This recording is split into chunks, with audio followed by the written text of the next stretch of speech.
अस्सलामुअलैकुम। आज आपका लेक्चर नंबर 4 है और इस लेक्चर में हम पढ़ेंगे। पहले हमने तो देखा था ग्रामरली का यूज। ठीक है, ये ग्रामरली का यूज मैंने आपको बताया था कि इसके थ्रू आप अपने ओवरऑल ग्रामेटिकल एरर्स को जो है किस तरह से आप रिजॉल्व कर सकते हैं, प्लेजरिज्म वगैरह इससे चेक कर सकते हैं। मैंने इस पे हमने एक डेमो भी किया था, यानी मैंने आपको ये इसको किस तरह से डाउनलोड करते हैं, एक एक्सटेंशन है। ठीक है, तो इसको क्रोम में किस तरह से ऐड करते हैं, ये प्रैक्टिकली हमने वर्क किया था। इवन मैंने आपको एक सैम्पल के थ्रू इस पे इसका रिजल्ट भी दिखाया था चेक करके। आज के लेक्चर में हमने वेब कंटेंट राइटिंग के बारे में पढ़ना है, उसको हम देखते हैं। और फर्दर वेब कंटेंट राइटिंग में कौन कौन सी चीज़ें इंपॉर्टेंट होती हैं। फिर इसमें फर्दर मैं आपको इसका स्ट्रक्चर दिखाऊंगी कि वेब कंटेंट राइटिंग जो होती है उसका वाला स्ट्रक्चर क्या होता है। फिर उसके लिए मैं आपको कुछ टिप्स भी बताऊंगी। ठीक है। और मुझे आप लोगों के साथ ही है एक बच्चा, उसे थोड़ा प्रॉब्लम है कि किस तरह से हम कंटेंट को सर्च करके लिखते हैं। तो मैं उस पर भी इंशाल्लाह एक शॉर्ट क्लिप वीडियो बना के ना तो आप लोग से शेयर कर दूंगी। चलिए स्टार्ट करते हैं। आज के इस लेक्चर में हम वेब कंटेंट राइटिंग के बारे में पढ़ेंगे। आप लोग को आइडिया हो गई वेबसाइट कंटेंट राइटिंग, या वैसे भी रेंडमली हम, अगर आप स्टूडेंट हैं यूनिवर्सिटी के, कॉलेज के, ठीक है, तो वैसे भी जब हम कोई भी कंटेंट कोई भी टॉपिक पे अगर कुछ सर्च करते हैं तो हमने वेबसाइट कोई ना कोई वेबसाइट विजिट की होगी। ठीक है, उस वेबसाइट पे जो भी वो कंटेंट होता है उस वेबसाइट का कंटेंट कहलाता है। ठीक है। अब अगर हम कंटेंट राइटिंग की बात करें और एक वेबसाइट की बात करें, उसका इस फ्रीलांस कंटेंट राइटिंग में क्या रोल है, तो उसको हम देखेंगे। आपकी फाइवर पे अगर हम जाएं तो फाइवर पे भी आप एक गिग बना सकते हो वेबसाइट कंटेंट राइटिंग से रिलेटेड। ठीक है। और वेबसाइट एक जो होती है उसके फर्दर कंटेंट भी जो है वो डिफरेंट टाइप का होता है। जैसे सर्विसेज होती हैं, फॉर एग्जांपल कोई भी वेबसाइट अगर हम बनाते हैं तो उसका कोई ना कोई पर्पस होता है। जैसे कोई भी बिजनेस है, कोई बड़ा ब्रांड है, कोई भी कह लो कि किसी का स्टार्टअप है, तो उसकी ऑनलाइन मार्केटिंग के लिए, ज्यादा से ज्यादा ऑडियंस तक रीच करने के लिए जो है वेबसाइट का या सोशल मीडिया प्लेटफॉर्म्स का जो है सहारा लिया जाता है। ठीक है। तो इसी तरह वेबसाइट भी एक सोशल मीडिया प्लेटफॉर्म का ही एक हिस्सा है। जैसे मैंने आपको वर्बली ही अभी तक तो बताया है, सोशल मीडिया पेजेस हो गए। ठीक है, इंस्टाग्राम हो गया, ट्विटर हो गया, लिंक्डइन हो गया, उसके अलावा फेसबुक हो गया। ठीक है। और इवन आपको पता है कि आप फाइवर पे जाके सर्च करें ना, जाहिर है अभी आप लोग को इस चीज़ का आइडिया नहीं है, तो मैं आपको बताती हूँ कि फाइवर पे आप एक गिग बना सकते हो। इन्फ्लुएंसर जो होते हैं ना, ये बड़ी बड़ी जो ओवरऑल सोशल मीडिया पे देख लें तो टिकटॉकर्स होते हैं या यूट्यूबर्स होते हैं या वैसे इन्फ्लुएंसर होते हैं, उनके थ्रू भी जो है कोई भी ब्रांड जो है वो अपनी मार्केटिंग कर सकता है। अगर कोई इन्फ्लुएंसर जो है उसका पेज है, वहां पे उसके मिलियंस में या 20K+ में उसके व्यूज फॉलोअर्स हैं, तो हम उन पर्सनालिटीज को, ये मार्केटिंग की एक टर्म आ जाती है। ठीक है, मार्केटिंग की एक टर्म में जो इन्फ्लुएंसर होते हैं सोशल मीडिया पेजेस पे, तो उनको हम यूज करते हुए अपने बिजनेस, अपने ब्रांड की जो है वो एडवर्टाइजमेंट कर सकते हैं। अब ये अभी फिलहाल मैं आपको सिंपल बातें इसलिए बता रही हूँ ताकि आपको आइडिया हो जाए कि ये चीजें हैं क्या और हम किस तरह इन पे काम करेंगे। ठीक है। अच्छा, फिर मैं आपको एक एग्जांपल देती हूँ। जैसे बड़े बड़े यूट्यूबर होते हैं, मरियम परवेज का में भी आपने नाम सुना होगा। ये इसके अलावा और भी बहुत से यूट्यूबर्स होते हैं, व्लॉगर्स होते हैं, जिनके सब्सक्राइबर जो है वो मिलियंस में आ जाते हैं, या जिनके फॉलोअर जो है वो इंस्टाग्राम पे 20K+ होते हैं। ठीक है, या उनका कोई अपना ब्रांड होता है, तो लोग अपनी प्रमोशन करवाने के लिए उनको अपने PRs भेजते हैं, PR पैकेजेस। ठीक है, अपनी प्रोडक्ट्स को उनसे शेयर करते हैं, उन्हें भेजते हैं ताकि वो उनकी जो है वो एडवर्टाइजमेंट करें, मार्केटिंग करें। लोग, उनके जो फॉलोअर्स हैं, उनके जो सब्सक्राइबर अगर यूट्यूब पे, तो वो भी इन चीज़ों से उन्हें भी आइडिया हो कि ये चीज़ भी कह लो कि इस प्लेटफॉर्म से उन्हें मिल जाएगी अगर वो उनकी ज़रूरत में है। ठीक है, तो वो एक मार्केटिंग स्ट्रेटजी आ जाती है, और वेबसाइट कंटेंट राइटिंग भी मार्केटिंग में ही आ जाता है। ठीक है, जाहिर है अगर आप एक कंटेंट राइटर हो, मैंने आपको कहा था कि आप अगर एक कंटेंट राइटर हो, आपको कहीं भी काम नहीं मिलता। फॉर एग्जांपल आप फाइवर पे काम करना चाहते हो, जाहिर है फाइवर पे काम ऑर्डर लेना भी एक बहुत ही ट्रिकी काम होता है। मतलब उसके लिए हमें जो सर्च करना पड़ता है, अपनी ओवरऑल फाइवर की गीक को उसकी एसईओ करनी पड़ती है, उसकी मार्केटिंग करनी पड़ती है, तभी जाके हमें ऑर्डर मिलता है। उसके लिए मैंने सोचा है कि मैं ना शॉर्ट शॉर्ट ट्यूटोरियल्स, 5 मिनट की वीडियो, 3-4 मिनट की वीडियो बना के ना मैं अपने यूट्यूब चैनल पे ऐड कर दिया करूंगी। तो आप टाइम टू टाइम उनको देखते रहिए साथ साथ। जाहिर है अभी वो स्टेप आना है जब आप लोग अपनी गिग बनाओगे, अभी तो जाहिर है आपकी प्रैक्टिस चल रही है। अच्छा, तो वैसे भी जो मेरे पहले वाले बच्चे हैं उनको मैंने लेक्चर्स में पढ़ाया हुआ है, बट वो उनके फिर मैसेजेस आ रहे होते हैं कि हम ये चीज़ किस तरह से करें, ये किस चीज़ किस तरह से करें। क्योंकि एसईओ बहुत मैटर करती है, एसईओ और कीवर्ड डेंसिटी जो होती है ना वो बहुत मैटर करती है। उनके थ्रू ही हमारी गिग्स, हमारी वेबसाइट्स, हमारे जो भी सोशल मीडिया पेजेस हैं, टैग्स वगैरह, कीवर्ड जो हम ऐड करते हैं उनके थ्रू ही हमारे ये पेजेस की रैंकिंग होती है। ठीक है। अच्छा, तो मैंने ये आपसे कहा था कि अगर आप एक कंटेंट राइटर हो, आपको कहीं भी काम नहीं मिलता, कहीं भी फाइवर पे नहीं मिलता, या डिफरेंट जो फ्रीलांसिंग के प्लेटफॉर्म्स हैं आपको वहां पे काम नहीं मिलता, तो आपके पास एक सॉल्यूशन होता है कि आप अपने उस स्किल को किस तरह से यूटिलाइज कर सकते हो। तो आपको क्या करना होता है, आप अपनी एक वेबसाइट बनवा लो। जैसे कि सी एस एस एस्पायरेट है सना, तो वो अपनी सी एस एस से रिलेटेड वेबसाइट बनवा सकती हैं, फिर उस पर वो खुद कंटेंट लिखे सी एस एस के बच्चों को गाइड करने के लिए। ठीक है। और उससे रिलेटेड फिर अगर आपके पास कोई पीडीएफ में कोई नोट्स वगैरह मिल जाते हैं, आपके पास अवेलेबल अवेलेबल होते हैं, तो आप वहाँ पे उनको अपलोड करते रहिए। तो इस तरह से ये होगा कि बच्चे आपके पास आएंगे, गाइडलाइन लेंगे, फर्दर में भी इन फ्यूचर आप अगर सीएसपी बन जाती हैं, या वैसे जाहिर है आप बच्चों को पढ़ाती हैं इन फ्यूचर, कोई भी सीएसएस के एस्पायरेंट्स को कोई भी सब्जेक्ट्स, तो आपकी इस वेबसाइट के थ्रू डिफरेंट लोगों तक आपकी रीच जाएगी, लोग आपको देखेंगे, विजिट करेंगे, आपकी टिप्स को लेंगे, और मे बी आपकी फर्दर इससे प्रमोशन हो जाए, बच्चे आपसे पढ़ना शुरू कर दें ज़्यादा से ज़्यादा। ठीक है। और अगर आप एक कंटेंट राइटर हो, आपके पास स्किल है, तो आप अपनी वेबसाइट बना के उस पर आप कंटेंट राइटिंग करना शुरू कर दो, ब्लॉगिंग लिखना शुरू कर दो, वेबसाइट कंटेंट हो गया, डिफरेंट प्रोडक्ट डिस्क्रिप्शन हो गई, या फूड रेसिपीज होगी डिफरेंट, ये तो आप पे डिपेंड करता है ना कि आप कौन सी नीश में आपका इंटरेस्ट है। ठीक है। तो या मोटिवेशनल ब्लॉग आर्टिकल्स लिखना शुरू कर दो। एक आपने आइडिया रखना होता है, फॉर एग्जाम्पल आप मोटिवेशनल कोट से रिलेटेड आप कोट्स लिख रहे हो, या कहीं से कॉपी करके उनको आप अपनी वेबसाइट पे डिफरेंट इमेजेस के साथ ऐड करके अपनी फर्दर उनको एक्सप्लेन कर रहे होते हैं, तो वो भी एक तरफ से आपका कंटेंट जो है वो भी रैंक कर सकता है, क्योंकि बहुत से लोग जो है वो मोटिवेशनल कोट्स हम पढ़ते हैं, या मोटिवेशनल ब्लॉग्स हम पढ़ते हैं।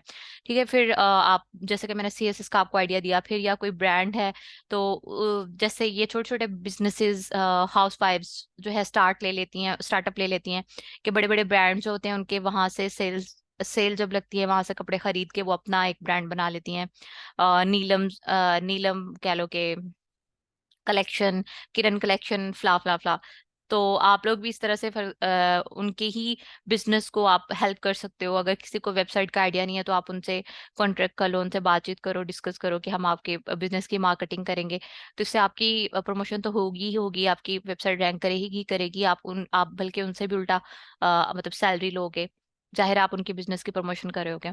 ठीक है। तो आगे फर्दर बहुत से आ जाते हैं, ऑप्शंस आ जाते हैं। एक अगर शख्स जिसके पास स्किल है ना, तो चाहे वो कोई भी स्किल है, राइटिंग की स्किल है, कोई ग्राफिक डिजाइनर है, ठीक है, कोई स्केचिंग करता है इवन, तो उसके पास भी बहुत ऑप्शन होते हैं। फिर आईटी के जो बच्चे होते हैं, वो भी अपना फाइवर पे एज ए फ्रीलांसर काम कर सकते हैं। वेबसाइट डेवलपिंग होगी फर्दर, उसमें वेबसाइट डिजाइनिंग होगी, कोडिंग होगी, वो तो खैर आईटी के हो गए।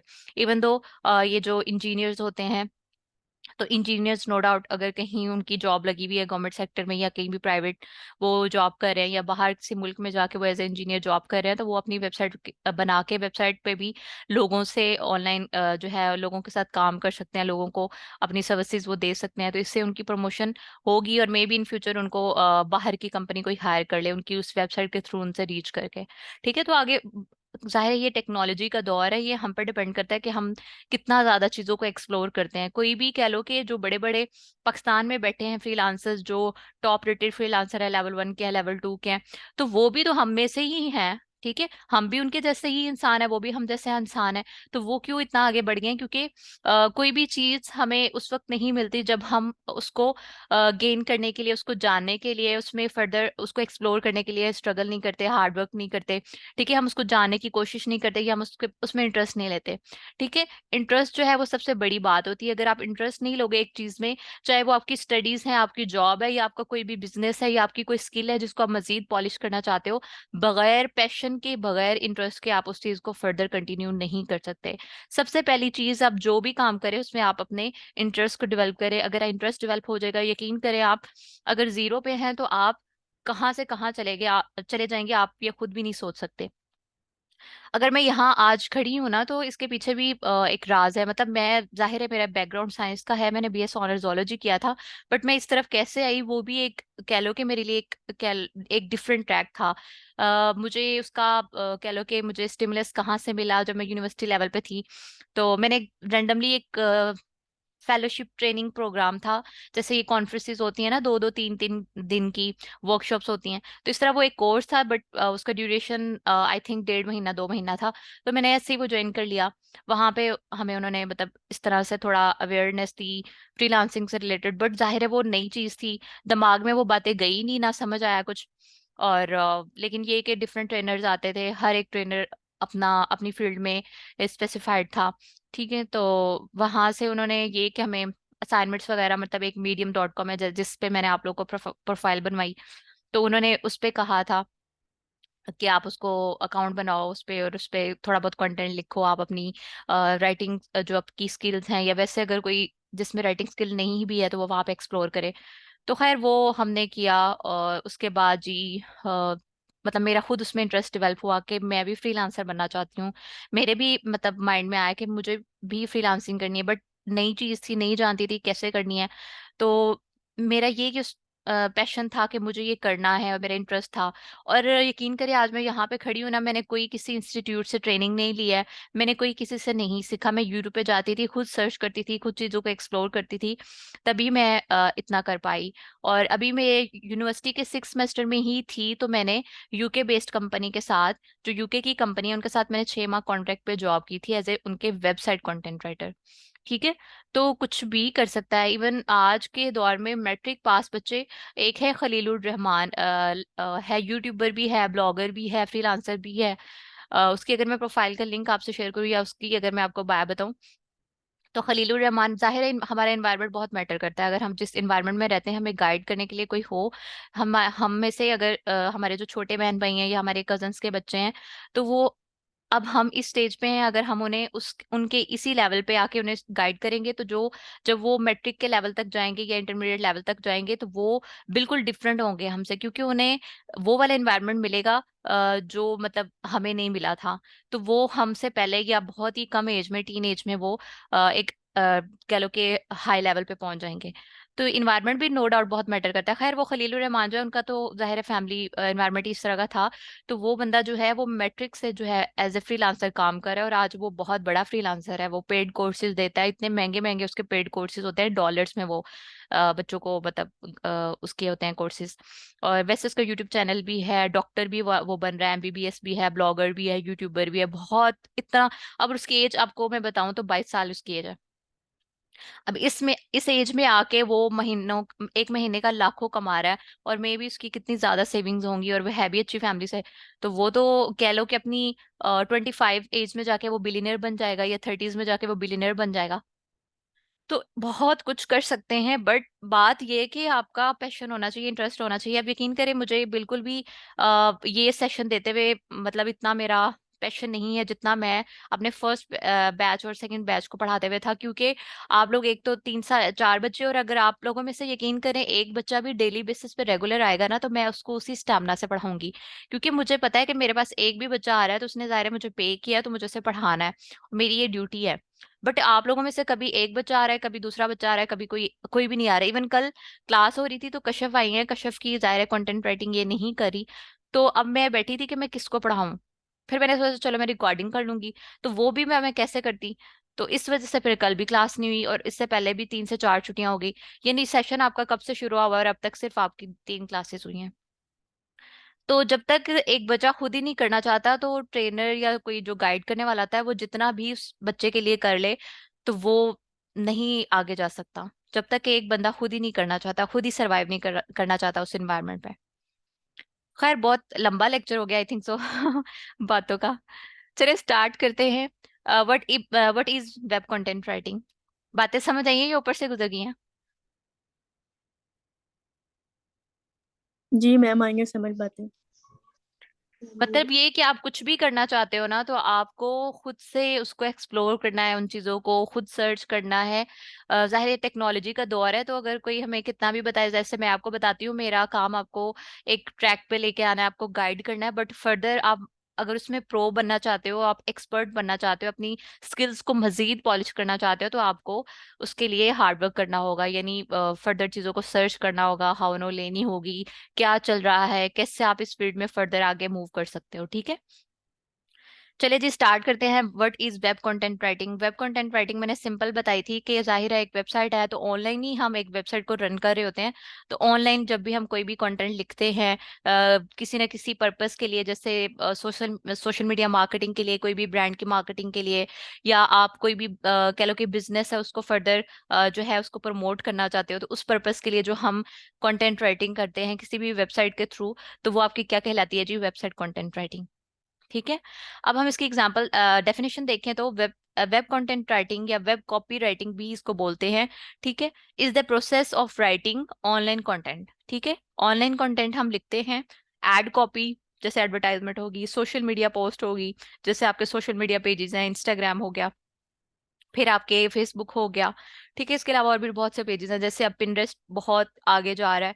इवन दो पिनरेस्ट पे अब अगर इससे रिलेटेड आप कोई वीडियो देखे ना यूट्यूब पे आके, तो पिनरेस्ट के बहुत ज्यादा फायदे हैं, इवन फ्रीलांसर्स के लिए बहुत फायदे हैं। वो कहा जाता है कि उस पे आप अपनी अकाउंट बनाओ, आपकी जो भी गिग है उसका जो गिग का थंबनेल होता है उसको आप वहां पे पब्लिश करो जाके, उसके साथ कुछ टैग्स लगाओ, तो आपकी वहां से भी प्रमोशन होगी, लोग आपको वहां पे भी रीच करेंगे और आप मे भी आपको वहां से भी ऑर्डर मिल जाए। तो फायदे तो बहुत से हैं। इवन मैंने खुद भी सोचा कि मैं पिनरेस्ट पे अकाउंट बनाऊंगी, बट मसला है कि टाइम का है, क्योंकि अब एग्जाम्स आ रहे हैं नजदीक, तो इस वजह से टाइम का है मसला। खैर, और मार्केटिंग के पर्पस के लिए, ठीक है, अभी हम वेबसाइट कंटेंट राइटिंग की बात कर रहे थे, और जाहिर है वेबसाइट कंटेंट राइटिंग जो होता है यानी वेल क्राफ्टेड होता है। वेल क्राफ्टेड मतलब जाहिर है कोई ना कोई आप राइटिंग करते हो, जैसे ब्लॉग राइटिंग करते हो, वेब कंटेंट राइटिंग करते हो, प्रोडक्ट डिस्क्रिप्शन लिखते हो, सोशल मीडिया कंटेंट लिखते हो, तो हर राइटिंग का अपना एक मेथड होता है। ठीक है, और ऐसा कोई वो बड़ी बड़ी इतनी मुश्किल चीजें नहीं है कि आपको समझ ना आए। जब आप प्रॉपरली लेक्चर्स लोगे तो आपको आइडिया हो जाएगा कि जस्ट थोड़ी सी चीजें होती हैं जो हमने चेंज करनी होती है, बाकी वही सब कुछ होता है। ठीक है, अच्छा जी, well crafted copy writing can keep readers engaged and offer leads them to take action. अब ये क्या चीज है जी? कि कंटेंट राइटिंग जाहिर है आपकी एक वेबसाइट है, ठीक है, जैसे कश्यप की हम बात कर लेते हैं। कश्यप जो है जी फैशन डिजाइनर है, कल को कश्यप अपना ब्रांड ओपन कर लेती हैं और घर में बैठे हुए हैं। ठीक है, आपने कोई ऑफिस नहीं बनाया, बट अपने घर में ही आप जो है फैशन डिजाइनिंग के फर्दर आपके पास सैंपल्स हैं, आपके पास आपने स्केचिंग की हुई है, तो आप घर में ही बैठे अपना एक सोशल मीडिया पेज बना लेती हैं, कहीं पे भी, फेसबुक पे बना लो, इंस्टा पे बना लो, साथ अपनी वेबसाइट आप बना लेते हो। आप डिफरेंट अपने जो सैंपल्स हैं आप वेबसाइट पे पब्लिश करो, साथ में आप कंटेंट राइटिंग कर दो कि जी ये मेरा ये बिजनेस है, मैंने ये कहाँ से आइडिया लिया, मैंने इसको किस तरह से डिजाइन किया। तो लोग यकीन करें आपको रीच करेंगे, रीच आउट करेंगे। वो किस तरह से करेंगे उसके लिए आपको मेहनत करना पड़ेगी, यानी आपको मार्केटिंग करना पड़ेगी, उसकी एसईओ करनी पड़ेगी। वो चीजें फिर बाद में आती हैं, पहले आपको खुद स्किल जो है आपकी उसको पॉलिश करो, उसको आगे लेके चलो, बाकी चीजें खुद ही आ जाती हैं।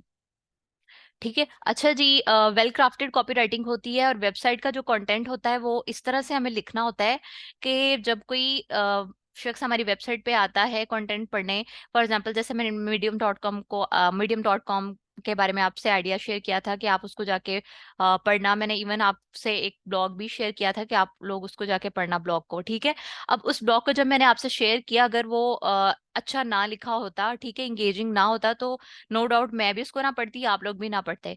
ठीक है, तो यहाँ बात करने का मकसद ये है कि जब भी आप कोई कंटेंट लिखते हो आप उसको इस तरह से लिखो कि पढ़ने वाले का उसमें इंटरेस्ट डेवलप हो।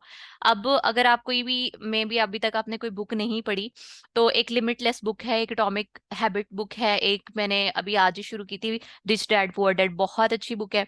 अगर आप उसके कंटेंट को पढ़ो, यकीन करें इतना अच्छा लिखा हुआ है, इतना इंगेजिंग लिखा हुआ है ना, कि दिल करता है कि बस उसी बुक को उसी टाइम पे खत्म कर दें।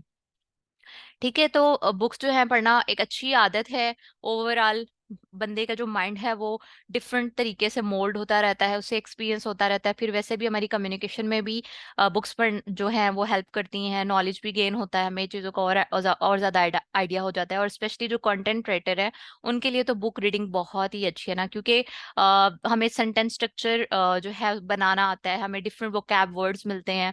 ठीक है, हमें डिफरेंट आइडियाज मिलते हैं, हमें एक मैसेज को कन्वे करने के लिए डिफरेंट टिप्स मिलती रहती हैं। ठीक है, तो आप लाजमी कोई बुक पढ़ना स्टार्ट करें। मैंने स्टार्ट में भी आपको एक दो बुक्स के बारे में बताया था, अगर आपने अभी तक बाय नहीं की तो लाजमी बाय कर लीजिएगा।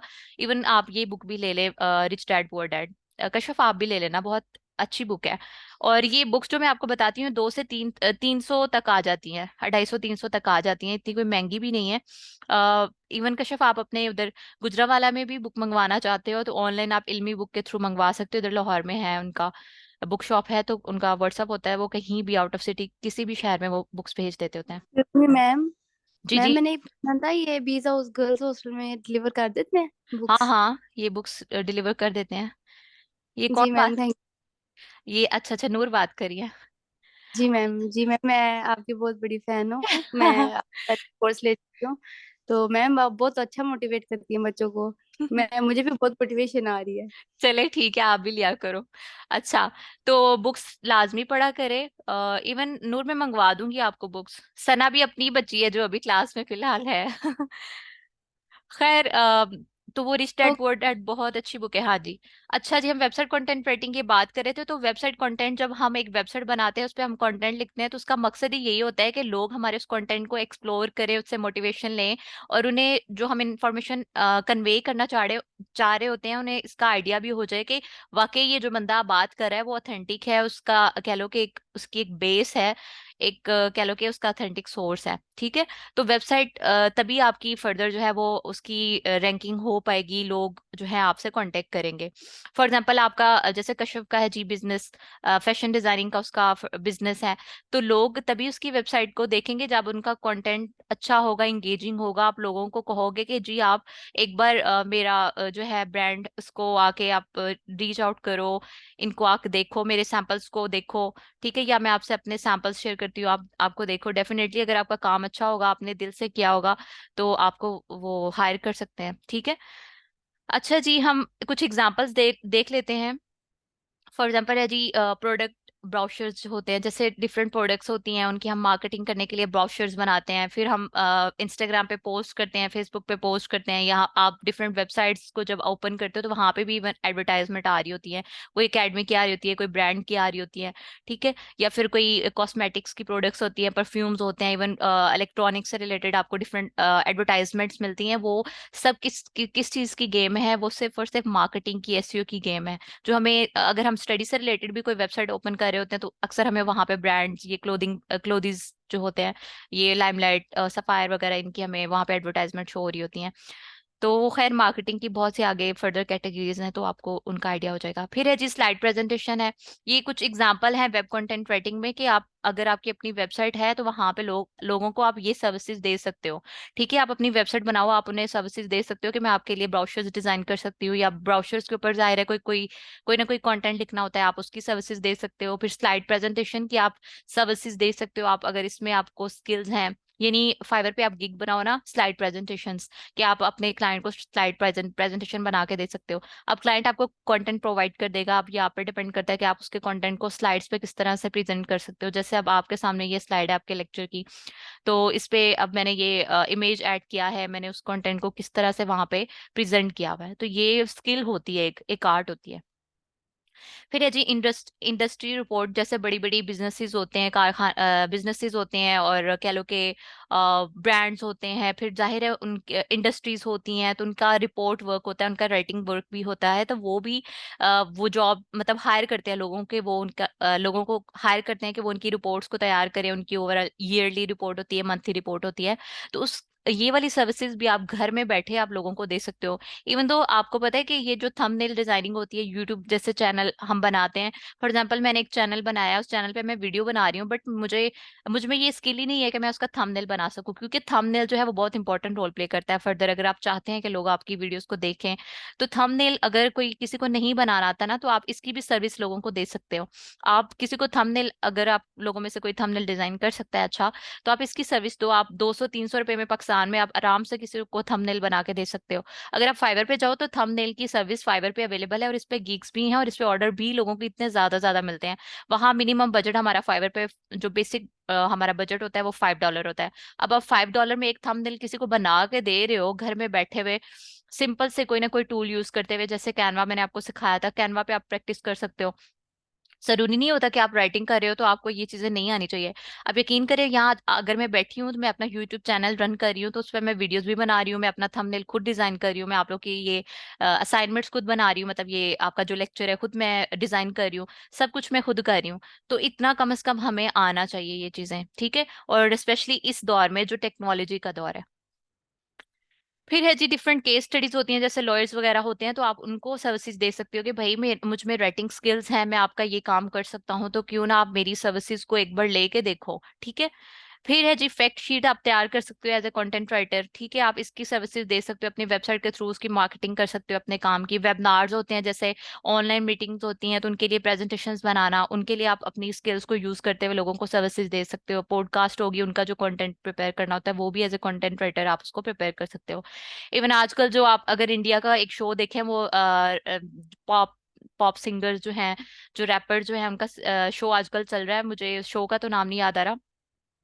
तो उसमें शुरुस्ती एक लड़की है, उसका आजकल मैं नहीं तो कौन बे ये वाला रैप जो है आजकल बहुत फेमस हुआ हुआ है। अगर आप शुरुस्ती के बारे में जानना चाहें तो उसकी हिस्ट्री ये है कि शुरुस्ती जो थी वो एक कंटेंट राइटर थी।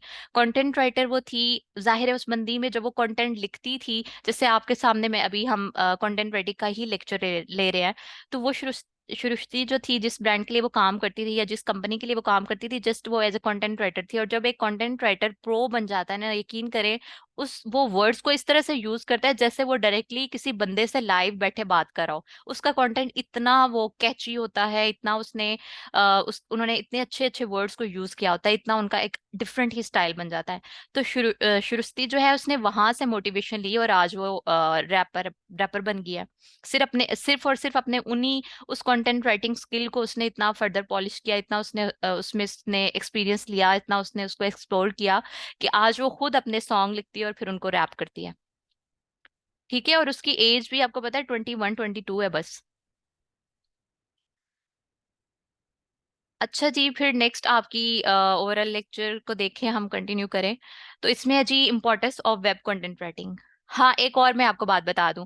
अब मैं आपको ये लेक्चर दे रही हूँ, तो अब मैं अगर यहाँ पे आपको इतनी ये बातें बता रही हूँ, यकीन करें ये बातें, ये जो आपकी कंटेंट राइटिंग है, इसको अगर हम टू द पॉइंट स्लाइड्स पे ही पढ़ ले, वरना अगर मैं आपको स्लाइड्स मतलब टू द पॉइंट अगर मैं बुक्स की तरह आपको पढ़ाना चाहूँ तो मैं आपको स्लाइड्स शेयर कर दूं, आप इनको पढ़ के आओ, आप इसका टेस्ट दो मुझे, ये वो वाली चीजें नहीं है, ये जस्ट समझने वाली चीजें हैं और प्रैक्टिकल करने वाली चीजें हैं। प्रैक्टिकल जितना करोगे आपको उतना ही फायदा देगा, ठीक है। तो इसलिए फिर मैं आपको इस तरह से एक्स्ट्रा एग्जांपल्स दे के आपको जो है एक्चुअल में इसका मीनिंग समझाना चाह रही हूँ। अच्छा जी, अब हम देख लेते हैं कि importance of web content writing. अगर हम वेब कंटेंट राइटिंग की बात करते हैं तो इसकी इम्पोर्टेंस क्या है जी। अगर आपकी अपनी एक वेबसाइट है तो वेबसाइट पे अगर आप कंटेंट लिखते हैं तो आपको वो किस तरह से हेल्प करेगी। तो उसमें क्या होता है जी कि आपके पास ट्रैफिक जनरेट होती है। आप कोई भी वेबसाइट है आपकी अपनी, उस पर आप कंटेंट लिखते हो तो उसके थ्रू आपके पास ट्रैफिक जनरेट होती है, लोग आपको रीच करते हैं, ठीक है, आपको फॉलो करते हैं, आपको पढ़ते हैं। और यकीन करें, अगर आपके 20K 10K फॉलोअर्स हो जाते हैं ना, लो मतलब वो कह लो कि आपके ऑर्गेनिक फॉलोअर्स है, कल को आप किसी और डिफरेंट अपने जो आपका वर्क है उससे डिफरेंट किसी और ब्रांड की आप अपनी वेबसाइट पे आके प्रमोशन कर रहे हो ना, वो सारे लोग आप पे ट्रस्ट करेंगे, आपके फॉलोअर्स जो होंगे आप पे ट्रस्ट करेंगे, और यकीन करें वो वही लोग आपके कहने पे, एक बार कहने से वो आपके उस रिलेटेड ब्रांड को जिसकी आप प्रमोशन कर रहे हैं वो उसको जाके विजिट करेंगे, ठीक है। तो इतना मतलब इतनी पावर होती है वर्ड्स में। अच्छा जी, एक वेबसाइट जो है उसके थ्रू आप अपने ब्रांड को जो है प्रमोट कर सकते हो, आप अपनी वेबसाइट पे ट्रैफिक को ला सकते हो। ट्रैफिक मतलब क्या कि ऑर्गेनिक फॉलोअर्स, यानी लोग जो एक्सप्लोर करना चाहते हैं इन चीज़ों को, या जो कह लो कि टारगेटेड ऑडियंस होती है, ठीक है। फिर आप क्लाइंट को अपने कंटेंट के साथ इंगेज कर सकते हो, यानी अपने ब्रांड की फर्दर प्रमोशन करके उन्हें अपना परमानेंट क्लाइंट बना सकते हो, उनसे डील्स कर सकते हो, उनसे काम ले सकते हो, उन्हें काम दे सकते हो, उनके थ्रू अपनी प्रोडक्ट्स को, या आप किसी ब्रांड की सेल कर रहे हैं उनके लिए आप कंटेंट लिख रहे हो तो आप उनको सेल कर सकते हो। अगर आपकी अपनी वेबसाइट है, आप अपनी वेबसाइट पे कंटेंट लिख रहे हो, लोग आपके कंटेंट को पसंद करते हैं, तो कल को मे भी कोई ऐसा आपका रीडर जो आपका फॉलोअर है आपके कंटेंट को पढ़े, कल को वो अपनी वेबसाइट बना ले और आपको हायर कर ले कि आप उनकी वेबसाइट के लिए काम करो, तो आप ऐसे भी उनके लिए काम कर सकते हो। फॉर एग्जाम्पल, आप फाइवर पे जाके गिग बनाते हो, फाइवर पे जाके आप गिग बनाते हो किस चीज की, राइटिंग की, तो आपसे वो डेफिनेटली, जब हम फाइवर पे जाते हैं तो हम हमें कोई ऑर्डर देता है तो वो हमसे सैंपल मांगता है। अगर आपकी अपनी वेबसाइट है, आप अपनी वेबसाइट का अगर उनसे सैंपल शेयर करोगे, यकीन करो वो आपको लॉन्ग टाइम के लिए, लॉन्ग टर्म के लिए, या मे बी पूरी, मतलब कह लो कि पूरी जिंदगी के लिए वो आपको हायर कर लेगा अपने ओवरऑल ब्रांड के लिए। जब तक उसका ब्रांड रहेगा आप तब तक उसके साथ एंगेज रहोगे। और ये कोई बात ओवर, मतलब बातों बातों में मैं आपको नहीं कह रही, ये बात बिल्कुल ऑथेंटिक है। मेरी जानने वाली ही इतनी बड़ी बड़े, मतलब वो आज टॉप रेटेड फ्रीलांसर बन चुके हैं, जिनके परमानेंट अपने क्लाइंट्स के साथ जो है वो परमानेंट काम कर रही हैं। तो उन्होंने फिर वो मतलब कॉन्ट्रैक्ट साइन किया होता है महीनों का, सालों का। अच्छा जी, फिर क्या होता है, वेबसाइट आपको किस चीज में हेल्प करती है जी? वेबसाइट कंटेंट रेडी अगर आप करते हैं तो आपको किस चीज में हेल्प करती है जी? Leeds and conversion. ठीक है, फॉर एग्जांपल आपकी एक वेबसाइट है, जैसे कश्यप की वेबसाइट है, हमें उसका काम बहुत पसंद आता है। जब भी वो कोई अपना कह लो कि ब्लॉग अपलोड करती हैं, कोई आर्टिकल अपलोड करती हैं, तो हम उसको जाके पढ़ते हैं और हमें अच्छा लगता है, तो हम फर्दर लोगों को प्रमोट भी करते हैं। मतलब उसको शेयर भी करते हैं, लोगों को कहते हैं, उन्हें रेकमेंड करते हैं कि आप इनको पढ़ो, बहुत अच्छा कंटेंट लिखती हैं। फिर है जी मीडिया विजिबिलिटी। जाहिर है आप ऑनलाइन अगर वेबसाइट के सोर्स को यूज करते हुए अपनी कंटेंट राइटिंग स्किल को फर्दर प्रमोट करना चाहते हो, उसकी मार्केटिंग करना चाहते हो, तो इसमें क्या होगी, आपकी मीडिया मीडिया में विजिबिलिटी होगी, लोग आपको जानेंगे। अब जैसे टिकटॉक है, टिकटॉक पे जो है, इतने ज्यादा टिकटॉकर जो है उनकी फर्दर, मतलब उनको आज लोग पता नहीं क्या समझते हैं कि वो कितनी बड़ी पर्सनालिटीज है, हालांकि उनकी इतनी एजुकेशन भी नहीं है। अगर उनका बैकग्राउंड जाने तो वो ऐसा कोई बड़े घरों से भी, बड़े घरानों से भी उनका लिंक नहीं है। बट आज वो इतने फेमस हैं कि हम जो सीएसएस, इवन सीएसएस करके, या हम पीएचडी होल्डर, एमफिल करके हम घर बैठे हुए हैं और हमारी कोई वैल्यू नहीं जितनी उनकी वैल्यू है। तो ये आर्ट होता है, ये होता है स्मार्ट वर्क, कि अपने स्किल्स को पॉलिश करते हुए, अपने माइंड को यूज करते हुए, इस टेक्नोलॉजी को यूज करते हुए, इस दौर में अपने आप को कह लो कि इस लेवल पे लेके आना। वो टिकटॉकर आज यूट्यूबर्स भी हैं और वो लाखों कमा रहे हैं घर बैठे। फिर उन्होंने अपने बिजनेस स्टार्ट कर लिए हैं स्मार्ट तरीके से, और हम आज भी वही बैठे हुए हैं। ठीक है, फिर है जी ब्लॉग प्रमोशन। अगर आपकी अपनी वेबसाइट है, आप अपनी वेबसाइट पे काम कर रहे हो, तो आपका जाहिर है लोग आपको जब विजिट करेंगे, आपकी वेबसाइट को, आपकी राइटिंग स्किल्स को एक्सप्लोर करेंगे, पढ़ेंगे आपकी राइटिंग को, तो फर्दर वो उसको प्रमोट भी करेंगे। फिर जाहिर है, मैंने आपको बताया कि कोई ब्रांड है, कोई बिजनेसमैन है, उनका अपना बिजनेस है, उसकी वो फर्दर ऑनलाइन मार्केटिंग करवाना चाहते हैं। वो चाहते हैं कि उन लोग ज्यादा से ज्यादा उनके बिजनेस को एक्सप्लोर करें, उनको बाय करें, फॉर एग्जाम्पल उनकी कोई प्रोडक्ट है, कोई सर्विस है, तो डेफिनेटली वो कंटेंट राइटर को हायर करेंगे, और वो कंटेंट राइटर आप होंगे। ठीक है। फिर ऑर्गेनिक ट्रैफिक, यानी वो वाले लोग, वो वाली ट्रैफिक, यानी वो लोग जो परमानेंटली आपको आपके साथ जुड़े रहेंगे, क्योंकि ये फॉर एग्जांपल आप ब्लॉगिंग कर रहे हो फैशन डिजाइनिंग से रिलेटेड, जिसका फैशन डिजाइनिंग में इंटरेस्ट होगा, तो वो डेफिनेटली, अगर वो अभी फॉर एग्जांपल उसने आपको फॉलो कर लिया है, लेकिन वो अभी फिलहाल इस स्किल पे काम नहीं कर रहा, तो वो आपको फॉलो करता रहेगा। इसलिए फॉलो करता रहेगा कि वो कहेगा कि चलो मे बी वो इन फ्यूचर जब वो अपना काम स्टार्ट करेगा तो तब वो आपको आके विजिट कर लेगा। जैसे हम अक्सर यूट्यूब चैनल, कोई भी हम रेंडमली यूट्यूब स्क्रॉल कर रहे हो, तो हमें ऐसा चैनल, फॉर एग्जांपल हम सीएसएस एस्पायरेंट हैं, तो हमें ऐसा चैनल मिल जाता है जो हमें हमारे फायदे के लिए लगता है, तो हम उसको फौरन सब्सक्राइब कर लेते हैं, ताकि हमें बाद में अगर सर्च करना हो तो हम फौरन अपने वो सब्सक्रिप्शन जो हमारा होता है, ओवरऑल सेक्शन, हम उसमें जाके उस चैनल को आसानी से सर्च कर सकें। तो ये वाले लोग जो होते हैं, ये ऑर्गेनिक ट्रैफिक होती है। फिर है जी how to write web content writing. अब ये जो राइटिंग स्किल्स की हम बात कर रहे हैं, तो इसकी एक ना बहुत ही आसान सी गेम है। अब वो गेम क्या है जी? अब यहाँ पे मैं स्पेसिफिकली वेब कंटेंट राइटिंग की बात नहीं करी, यहाँ पे मैं ओवरऑल कंटेंट राइटिंग की बात कर रही हूँ। उस कंटेंट राइटिंग के अंदर फिर आ जाती है website content writing, social media content writing, product description, blog writing. ठीक है। फर्दर आगे ई बुक राइटिंग, और बहुत सी निशेज आ जाती हैं राइटिंग में। ठीक है। तो मैं यहाँ राइटिंग की बात कर रही हूँ, चाहे आप वेबसाइट पे कोई राइटिंग का काम कर रहे हैं, यानी वेब कंटेंट लिख रहे हैं, कोई आप सोशल मीडिया पेज यानी इंस्टाग्राम पे पोस्ट क्रिएट करके साथ कंटेंट लिख रहे हैं, तो कंटेंट जो है वो हमेशा टारगेटेड होना चाहिए। अब वो टारगेटेड कंटेंट कैसे हो सकता है? फॉर एग्जांपल मैंने इंस्टाग्राम पे अपना पेज बनाया है सीएसएस से रिलेटेड, तो मैंने सीएसएस पे जब पेज बना लिया है, अब मैं डेफिनेटली उस पे पोस्ट करना शुरू कर दूंगी। एक दिन पोस्ट करूंगी, 2 दिन पोस्ट करूंगी, 3 दिन पोस्ट करूंगी, तो मुझे आइडिया हो जाएगा कि मेरी कौन सी पोस्ट को लोग जो है वो ज्यादा पसंद करते हैं, मतलब लोगों की रिक्वायरमेंट क्या है एक्चुअल में, वो मुझसे चाह क्या रहे हैं, कि मैं उनके लिए क्या सर्विसेज उनको मतलब उनके लिए क्या सर्विसेज जो है वो परफॉर्म करूं। ठीक है, तो मैं अपनी उन पोस्ट से अंदाजा लगाऊंगी कि मेरी कौन सी पोस्ट जो है लोगों ने ज्यादा लाइक की है, उसको शेयर किया है। फिर मैं नेक्स्ट डे अपनी जब पोस्ट करूंगी तो डेफिनेटली मैं उसी पोस्ट को फॉलो करते हुए उसी पोस्ट से रिलेटेड मैं डिफरेंट आगे जो भी पोस्ट करूंगी उससे रिजेंबल करती भी होगी। फिर मैं अपनी कोई और इस तरह से मैं फर्दर मतलब प्रमोशन करती जाऊंगी। और लोगों फिर हम एक कह लेना, अक्सर हम यूट्यूब इवन चैनल भी बनाते हैं तो यूट्यूब हमें कहता है कि आप लाइव सेशन कंडक्ट करो। इवन हम इंस्टाग्राम पे भी पेज बनाते हैं ना, तो इंस्टाग्राम पे भी लाइव सेशन जो होता है उसका ऑप्शन आता है। वो क्यों आता है? इसके थ्रू हम अपने जो फॉलोअर्स होते हैं, जो हमारे सब्सक्राइबर्स होते हैं या हमसे जुड़े लोग होते हैं, उनके इंटरेस्ट को जानना चाह रहे होते हैं लाइव सेशन करके, ताकि लोग जो चाहते हैं आप उनके लिए वो करोगे, तो तभी वो आपके ऑर्गेनिक जो है वो फॉलोअर्स बन पाएंगे, यानी जो आपके साथ थ्रू आउट कनेक्टेड रहेंगे। अब हम कंटेंट राइटिंग की बात करें तो जैसे आपकी अपनी वेबसाइट है, आप अपनी वेबसाइट पे जब लिखते हो कोई भी कंटेंट, तो इस तरह तो टॉपिक्स बहुत ज्यादा आपको मिल जाएंगे। आप किसी भी टॉपिक पे लिख के आप अपनी वेबसाइट पे कंटेंट जो है वो पब्लिश कर सकते हो, बट वो रैंक नहीं करेगा। क्यों नहीं रैंक करेगा?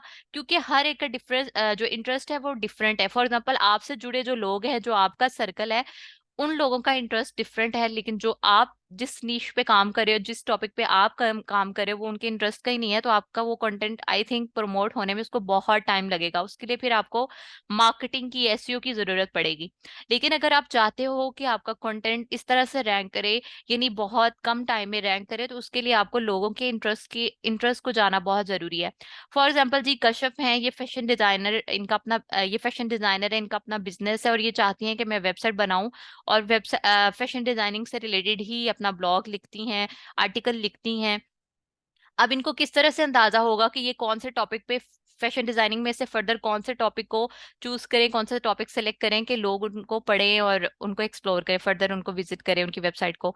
तो इन्हें क्या करना होता है जी, इसके लिए इन्हें कीवर्ड का सहारा लेना पड़ता है। कीवर्ड सर्च होती है वो।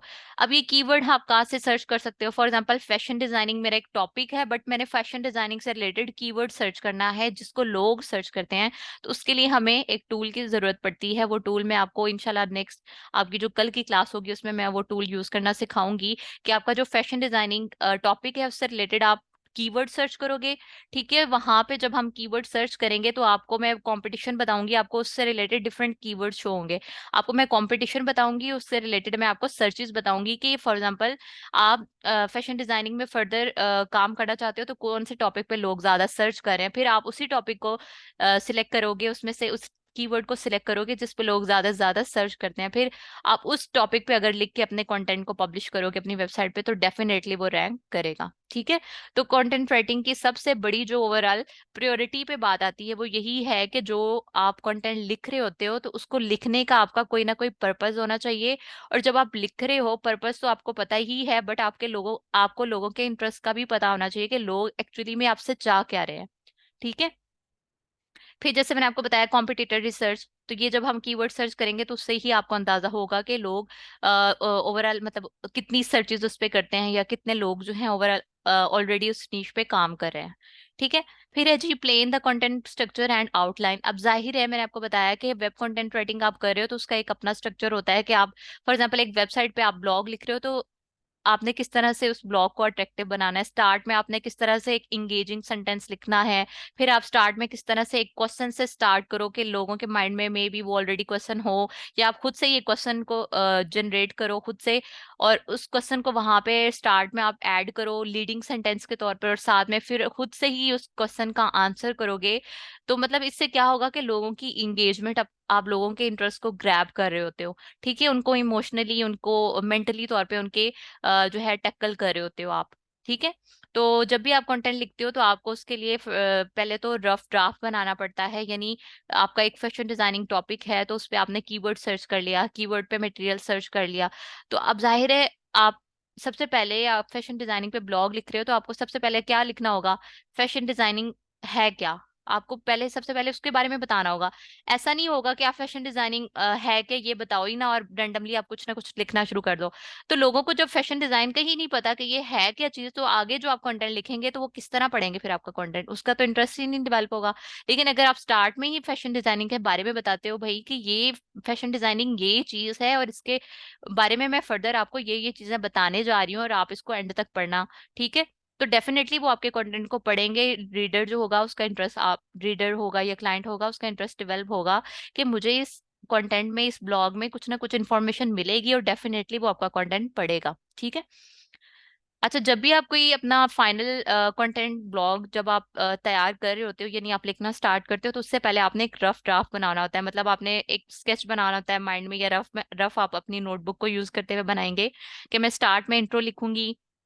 अगर उसकी कोई मतलब हिस्ट्री है, जैसे फैशन डिजाइनिंग कहाँ से इवेल्युएट हुई, किसने सबसे पहले उस पर काम किया, तो डेफिनेटली आप उसको, उस चीज को लाजमी मेंशन करोगे। फिर फर्दर फैशन डिजाइनिंग की आगे कैटेगरीज उसकी कौन कौन सी हैं, मतलब फैशन डिजाइनिंग में आगे आप किस किस फील्ड में जा सकते हैं, फिर फैशन डिजाइनिंग जो है इसकी इंपॉर्टेंस क्या है, इसके यूजेस क्या हैं, इसको फर्दर आप यूज करते हुए किन किन फील्ड्स में जा सकते हो। अगर आप इस तरह से प्रॉपर एक रफ ड्राफ्ट बना के फिर उसको नीट अपने फाइनल अपनी ब्लॉग को प्रिपेयर करोगे, फिर आप उसको पब्लिश करोगे, तो डेफिनेटली उसको रैंक करने से कोई भी नहीं रोक सकता, ठीक है। लोग आएंगे, ऑर्गेनिक ट्रैफिक आपके पास आएगी, लोग पढ़ेंगे भी, शेयर भी करेंगे, उसको प्रमोट भी करेंगे, ठीक है।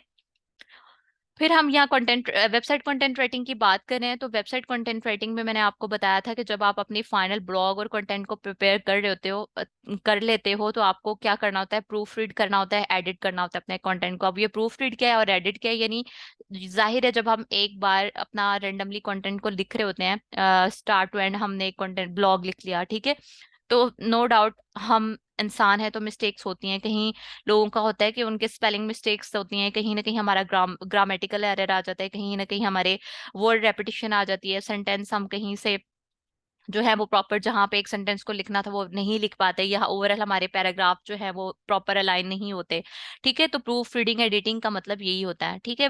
वैसे ओवरऑल आपका प्रूफ रीडिंग और एडिटिंग पे एक प्रॉपर कंप्लीट लेक्चर भी होगा, इनमें फर्दर कौन कौन सी चीजों को आपने चेक करना होता है वो भी मैं आपको उस लेक्चर में बताऊंगी, ठीक है।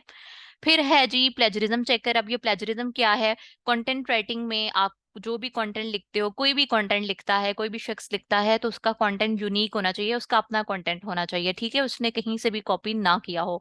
हम डिफरेंट वेबसाइट्स को जब सर्च करते हैं अपनी कंटेंट राइटिंग से पहले, तो वो सिर्फ और सिर्फ इसलिए सर्च करते हैं कि आपको उस चीज का आइडिया हो जाए कि भाई ये चीज है, कि आपको इन्फॉर्मेशन मिल जाए, फिर उस इन्फॉर्मेशन को आपने अपनी राइटिंग में लिखना होता है, ठीक है। और प्लेजरिज्म चेकर का यहाँ वर्ड मैंने यूज क्यों किया, कि जाहिर है आप अपनी वेबसाइट रैंक करना चाहते हो तो आपको प्लेजरिज्म फ्री कंटेंट लिखना चाहिए। अगर आपने कहीं ना कहीं से कॉपी करके लिखा है तो नो डाउट वो आपका कॉपीराइट क्लेम आ जाता है, ठीक है। और अगर आप अपने क्लाइंट के लिए काम कर रहे हो, डेफिनेटली आप सिंसियर हो के आप 100% खुद से यूनिक कंटेंट लिखते हो, बट फिर भी आपको क्या करना होता है, प्लेजरिज्म चेक करना होता है, क्योंकि कहीं ना कहीं अक्सर जाहिर है कि अगर आप गूगल पे जाते हो आपको इतनी ज्यादा वेबसाइट्स मिलती हैं, इतने ज्यादा पेजेस मिलते हैं जहां एक ही चीज को लोगों ने डिफरेंट तरीके से प्रेजेंट किया होता है, डिफरेंट तरीके से उसे लिखा होता है, तो कहीं ना कहीं कुछ ना कुछ सेंटेंस वर्ड्स हम इस तरह से यूज कर देते हैं एक जगह पे कि हमारा प्लेजरिज्म के चांसेस होते हैं 1-2%। और उस प्लेजरिज्म को रिमूव किस तरह से कर सकते हैं वो भी मैं आपको एक सेपरेट लेक्चर में बताऊंगी, ठीक है। तो अभी फिलहाल यही मैं आपको इस स्लाइड में बताना चाह रही थी कि वेब कंटेंट राइटिंग जो है उसको किस तरह से कर सकते हैं, कि आपको पहले तो लोगों के मतलब ओवरऑल जो आप लिख रहे हो उसका आपको पर्पस पता होना चाहिए, लोगों का इंटरेस्ट के बारे में पता होना चाहिए, आपको ये पता होना चाहिए कि जिस कंटेंट पे आप काम कर रहे हो उसका कंपटीशन क्या मार्केट में, और आपने उस कंपटीशन को मैच करना है, आपके कॉम्पिटिटर जो है आपने उससे बेहतर परफॉर्म करना है ताकि लोग उनको छोड़ के आपके पास आए, ठीक है। फिर जब भी आप ओवरऑल कंटेंट राइटिंग करोगे तो आपको एक प्रॉपर प्लान बनाना होता है, एक ड्राफ्ट बनाना होता है, ताकि लोग जो है आपके उस स्ट्रक्चर से, आपके उस काम से जो है वो एडमायर हों और इंस्पायर हों, ठीक है। फिर है जी ओवरऑल आपने जब अपना फाइनल ड्राफ्ट तैयार कर लेना है, यानी कंटेंट आपने प्रिपेयर कर लेना है, तो उसके लिए आपको क्या करना होता है, प्रूफ रीडिंग करनी होती है, एडिटिंग करनी होती है, और फिर प्लेजरिज्म चेक करना होता है। फिर है जी कुछ आपके लिए टिप्स हैं यहाँ पे, राइटिंग में जब आप ओवरऑल वेबसाइट कंटेंट राइटिंग कर रहे होते हो, तो जैसे मैंने आपको बताया कि आपको लीडिंग सेंटेंस यूज करने होते हैं, यानी क्वेश्चन अराइज करें खुद से ही। अगर आप कोई मे भी आपको आइडिया ना हो, जब आप अक्सर बुक्स पढ़ते हैं तो स्टार्ट में क्वेश्चन अराइज किया जाता है, या कोई ना कोई आप अच्छा आर्टिकल पढ़ते हो तो वहां पे भी कोई ना कोई क्वेश्चन स्टार्ट पे अराइज किया जाता है, या कोई भी आप ब्लॉग लिखते हो तो वहां पे एक कोट दे दी जाती है इंटरेस्ट डेवलप करने के लिए, किसी ना किसी फेमस एजुकेशनिस्ट की, कोई स्कॉलर की जो है वो कोट दे दी जाती है, ताकि हमें उस कोट को ही पढ़ के मोटिवेशन मिल जाए, हमें आइडिया हो जाए कि हमें फर्दर इस ब्लॉग में क्या इन्फॉर्मेशन मिलने वाली है। तो वो आपका क्या कहलाएगा जी? Leading sentence. ठीक है, जब आप लीडिंग सेंटेंस को यूज करते हुए अपना कंटेंट लिखोगे, स्टार्ट करोगे, तो डेफिनेटली जो है आपका आपकी ऑडियंस जो है वो आपके कंटेंट को पढ़ेगी फर्दर। फिर आप अपने कंटेंट को किस तरह से एंगेजिंग कर सकते हो जी? आप बुलेट पॉइंट यूज करो, उसकी फॉर्मेटिंग प्रॉपर करो, यानी आपकी हेडिंग है, सब हेडिंग्स है, उनको बोल्ड करो। फिर आप जी फॉर एग्जाम्पल कोई आप ब्लॉग लिख रहे हो जिसमें, जैसे मैंने आपको बताया फैशन डिजाइनिंग है, उसके फर्दर यूज आ गए, उसकी फील्ड्स आ गई, तो आप उनको बुलेट पॉइंट में अगर लिखते हो अपने कंटेंट को, तो वो ज्यादा कैची लगेगा। ठीक है, तो इस तरह से आप अपने रीडर की इंगेजमेंट जो है उसको फर्दर ग्रैब कर सकते हो।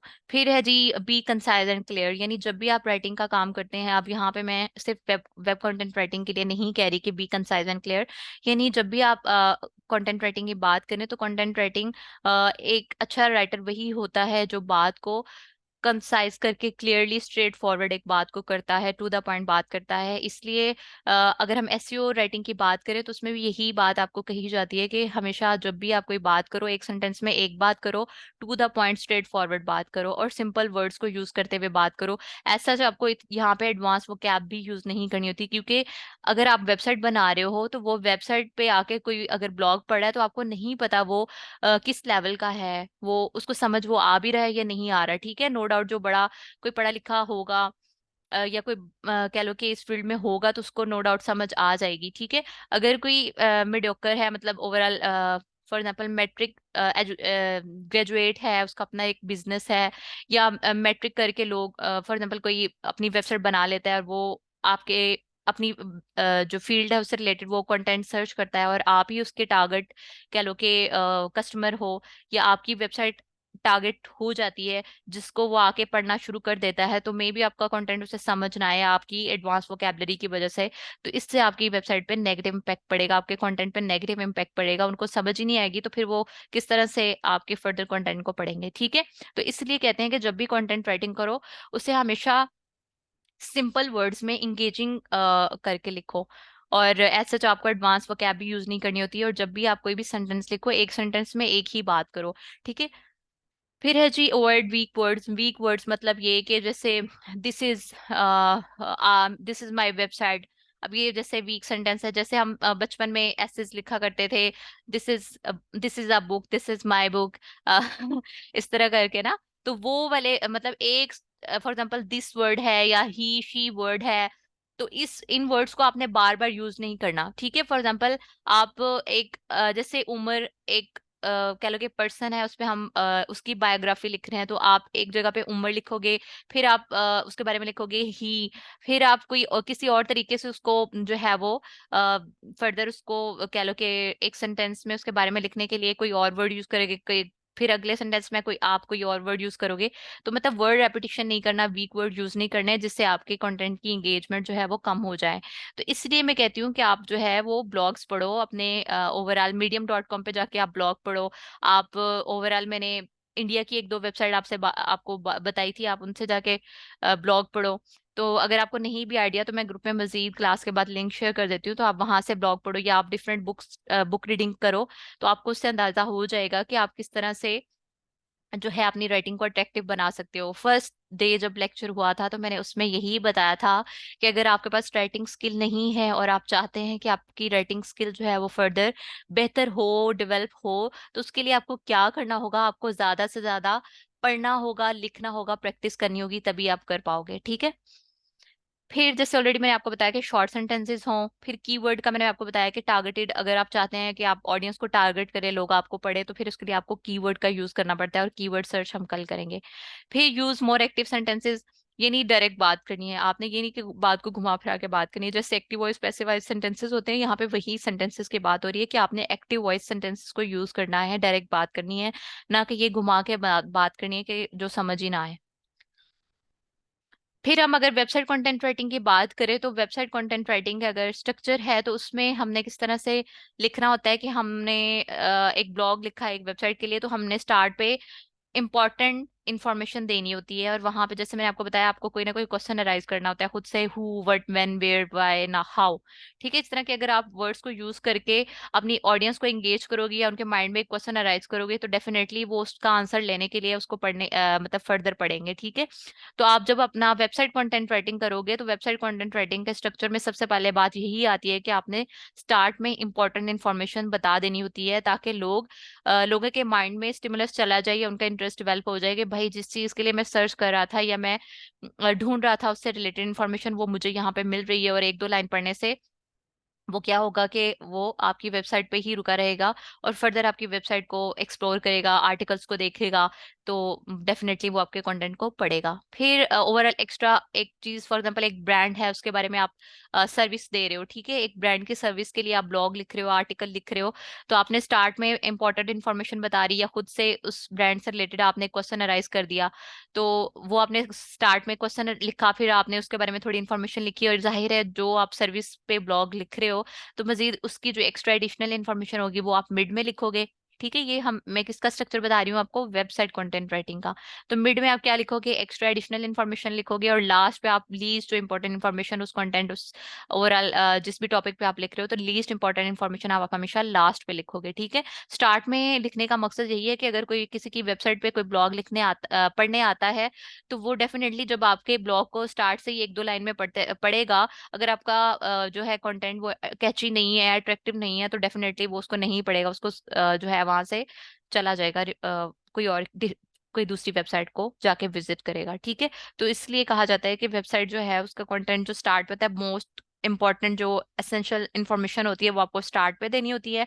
आप कोई भी कोट से स्टार्ट कर सकते हो, लीडिंग सेंटेंस जिसको हम कहते हैं, कोई भी कोट से स्टार्ट कर सकते हो, कोई भी क्वेश्चन अराइज कर सकते हो खुद से। ठीक है, तो इस तरह से फिर एडिशनल इन्फॉर्मेशन मिड में देनी होती है, और जो लीस्ट इंपॉर्टेंट इन्फॉर्मेशन होती है वो आपने लास्ट पे देनी होती है। और यहाँ साइड पे ये एक एक दो सेंटेंस लिखे हुए हैं, इनका मतलब यही है कि आपके पास तकरीबन कुछ सेकंड्स होते हैं कि आप अपने रीडर को एंगेज करने का कह लो कि स्टेमिना रखते हो या नहीं। अगर नहीं आप एंगेज कर पाते अपने रीडर को, तो वो डेफिनेटली आपकी वेबसाइट को स्किप कर देगा। आई थिंक आज इनफ है इतना। फर्दर ये एसईओ स्टार्ट हो जाती है और एसईओ थोड़ा डिफरेंट हो जाएगा इससे, तो उसमें फिर आपको प्रॉब्लम आएगी समझने में। तो एसईओ पे हम कल क्लास करेंगे। आज इस लेक्चर में हमने वेबसाइट कंटेंट राइटिंग के बारे में पढ़ा है। होप सो आपको समझ आई होगी। आ गई है समझ?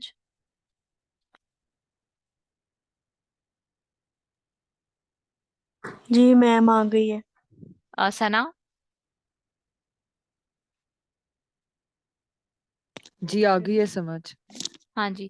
तो सना, प्रीवियस अपने जो लेक्चर्स हैं उनको लाजमी देखिएगा और असाइनमेंट करिएगा। अगर आप साथ साथ असाइनमेंट नहीं करेंगे, जैसे ब्लॉग राइटिंग पे लेक्चर हुआ उसकी असाइनमेंट हुई थी, तो अब वो नहीं अगर आपने साथ की है, तो अब जाहिर है अब फर्दर अब मैं आपको असाइनमेंट देती हूँ, for example web content writing पे, तो वो चीज़ें मिक्स होती जाएंगी साथ साथ, आपको कोई भी समझ नहीं लगेगी फिर। ठीक है, तो पहले आप उस ब्लॉग राइटिंग की असाइनमेंट करें, फर्दर फिर मैं इस पे आपको असाइनमेंट दूंगी इंशाल्लाह कल। जी जी मैं इंशाल्लाह करती हूँ। हाँ जी। अच्छा मैंने मैम आपसे एक बात करनी थी, जी। क्या क्लास अब 4:30 पे हुआ करेगी? नहीं नहीं, 4 बजे ही होगी, बट वो आज थोड़ा इशू था इस वजह से। अच्छा मैं ये कह रही थी कि थोड़ा सा टाइम ना चेंज कर लें, कहाँ कब? अगर आपसे मैनेज हो रहा है या बाकी बच्चों से भी मैनेज हो रहा है तो। नहीं मतलब थोड़ा कि एक मिनट।